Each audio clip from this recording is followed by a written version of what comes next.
Well, hi. I've been working quite a bit on the concrete and started the stairway. I've done a little bit of foliage beneath the bricks on the lower left of the painting, but I didn't film everything. I wanted to talk about it a little bit. The sidewalk uh, has a number of layers of wash across it and to create the shadow patterns. And they're primarily shades of gray with a little bit of color introduced in places, and they're very soft. So that was done very wet, and I was just dragging my brush across and leaving some light on the concrete areas that would have direct sun coming through the leaves of the trees. So I try not to overwhelm it. I didn't want it to be too dark. I just wanted it to create an accent and give that feeling of the soft shadows that you would see on a brightly lit day like this, that aren't really next to an object. If you're right next to an object, of course your shadows are going to be a little deeper, but these are kind of middle value tones. And so the colors were primary. I've made a lot of grays using, for example, crimson and sepia and raw umber and maybe a little black. And you can create grays a number of ways, but those work really well for me. And then if I want to go more to the toward the purple side, I would add a little more alizarin crimson and a little bit of blue, and I was using cerulean and a little bit of Payne's gray at times. And then if I wanted to go warmer, I would add some yellow ochre or even a touch of cad orange, or perhaps a lighter brown, maybe some raw umber or even sienna. And so I just experimented with a lot of scratch paper to get the colors that I wanted for the shadows. And the shadows are really just controlled washes, very light layers and lots of water. They're not very distinct. In the foreground, there is more green to the grays because the concrete had kind of a mossy growth, and that's been cleaned and then regrown, and it just develops organically. And so there's much more green in that, and there's some Davies gray used in the mixture to create some of that. Also, deep colors are, there's a little bit of black introduced to mix in with the color, but not a lot. I also build this up with layers, and I'm using a little bit wider brush, a little flat brush for this, and it's fairly dry so that I can create some texture. Concrete, of course, is usually pretty rough, so you want your brush to skip across the surface of the paper, and you don't want it to bleed too much and just fill in areas where there are depressions or where you naturally have occurring lines that will indicate textures. So this again, a series of overlays, and they get progressively darker. We're in the foreground here, so you want dark accents. This is very much in focus, so we want vivid tones and not to be too diffuse as though they were moving away from you. They're coming toward you, and therefore need to be delineated and well defined. The concrete foundation for the stairs on both the left and the right are very light and are catching some sun. And with those, it's just a very light mix with raw sienna and some of the grays, and then a little bit of green introduced there also. And there's a lot of irregularities to the surface of the concrete, so I'm using a dry brush, as I mentioned, and I'm just kind of pulling it, and always want to go in the direction of the surface. So to indicate that this is a vertical surface, Most of these brush strokes are up and down. And when you get to the flats or the treads of these stairs, they're going to be a little flatter appearing, so that I want to go across with my color to create that different plane.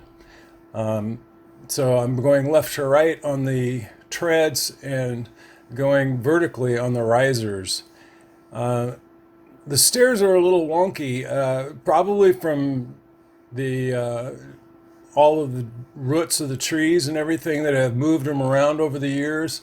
But on the right, on the lower stair, you can see that it's really more narrow than it should be, and it's looking not so acceptable to me at this point. So I'm going to actually bring that dark down a little bit further and create another base, because that drawing just does not look right to me.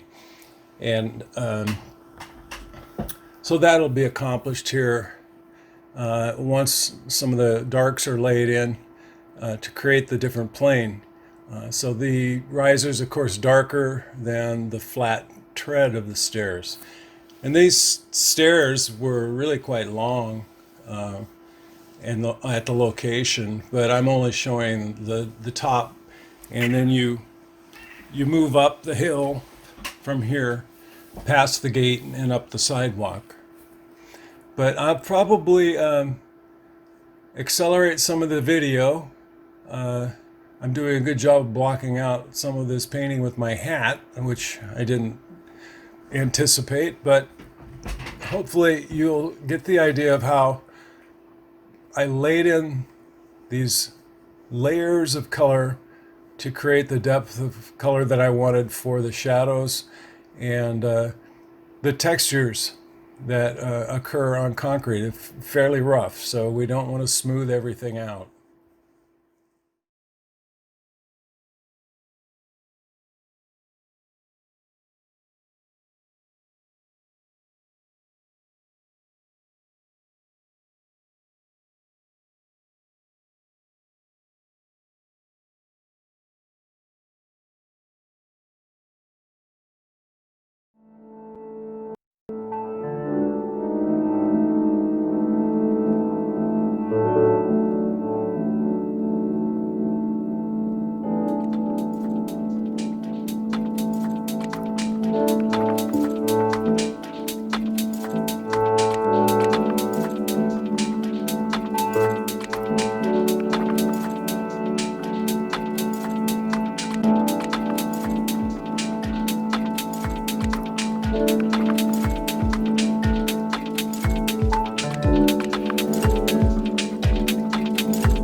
So on the left side of the painting, where the hedge is, I'm going to be putting in some darks to bring that down to the level of the concrete and to cast a shadow beneath it and help to establish the outside edge of that concrete part of the foundation for the stairs.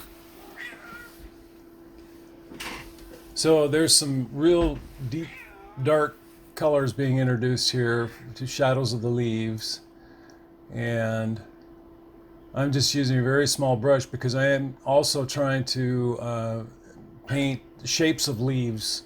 Even though they're in darkness, there'll be enough of it there that it's close in the foreground so that it's going to be in sharp focus. So I'm actually painting more leaves and bringing them down to the level of the concrete and establishing that outside edge. Now there's a variety of greens that are used here.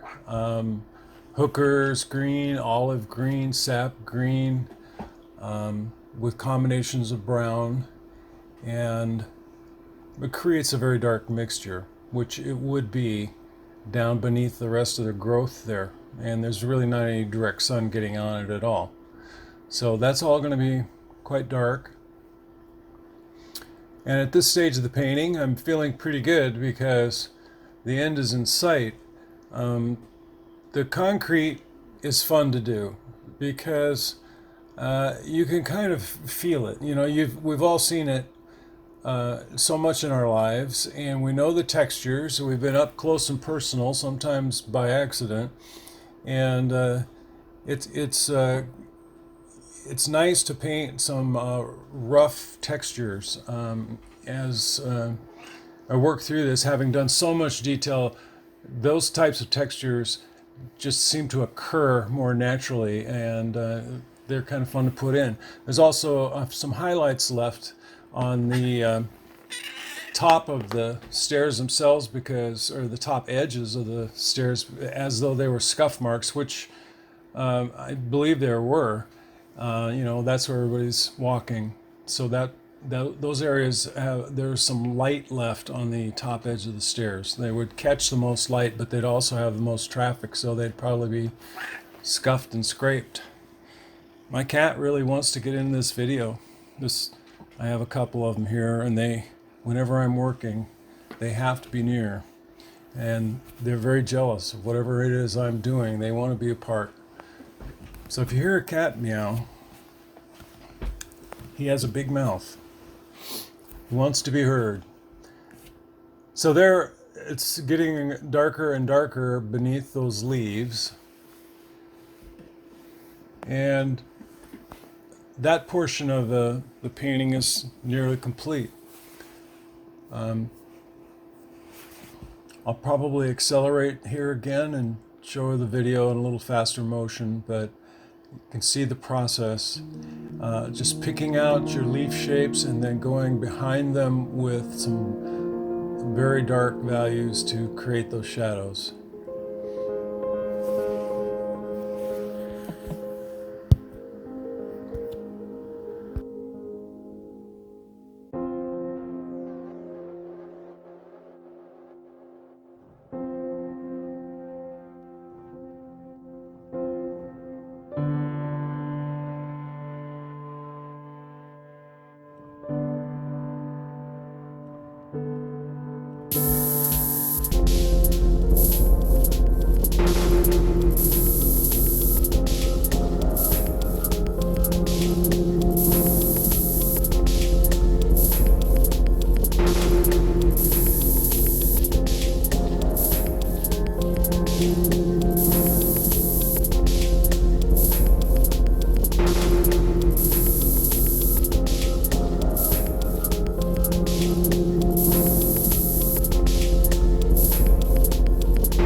So having completed most of the work on the concrete, now I'm going back up to the grassy side of the sidewalk. Although the grass was all burnt out, it was brown.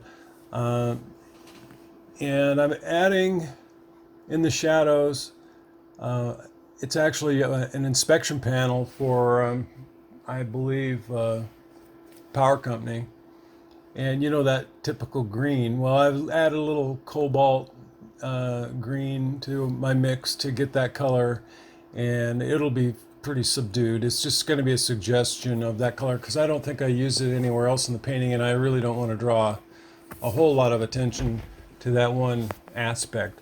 But you can see the shadows that I'd done on the sidewalk and how I kind of drug them across from the left to the right, and left some holes in those shadows so that you could see the light shining through the leaves from the trees up above. And then they are on the other side of the shadow on the ground and even onto the base of the tree. And those are just layered in very light washes of combinations of grays, as I talked about. So the ground itself is really not well maintained. It's not like a lawn, and this panel looked like it hadn't been touched in many years, and it probably had not. But I'm putting down a base color, and we'll refine that and tone it down quite a little bit, and have a little bit of growth over the top of it, getting rid of a little bit too much of an intense or a rich color mixture there, just doing a quick lift. It'll have a little bit of gray on it, and it's just kind of one of the final touches. So it's really been a lot of fun, although been kind of a long journey. And for anybody watching all of these videos, I hope you stuck with it, and we'll try some of these techniques. I don't do the 30-minute watercolor. I mean, I do if I'm outdoors, but that's the only time. You know, I'm in the studio and I'm working from reference photos like I have been with this one. My process is really deliberate, very slow compared to most artists, I would think, most watercolor artists. And it's just the way I like to work. I don't have a set schedule, and if I feel like painting, I can paint for six hours straight, or I can just do it for 20 minutes. It all depends on my mood. So that's the way I approach it. I don't want to be in a hurry to make mistakes, that's for sure. And the more intervals you take, I think the better understanding of your work you have. It sure changes day to day. When you have quit work for a day and you come back and you look at what you've done the next morning, boy, you sure get a whole new, fresh look at it, everything. And it can really help. So outside of the music that you'll be hearing by a good friend of mine, Jim Brandt, who's all original compositions you've heard in these videos up till now. You probably won't hear my voice again, but my next project will be to show you how I digitize this painting.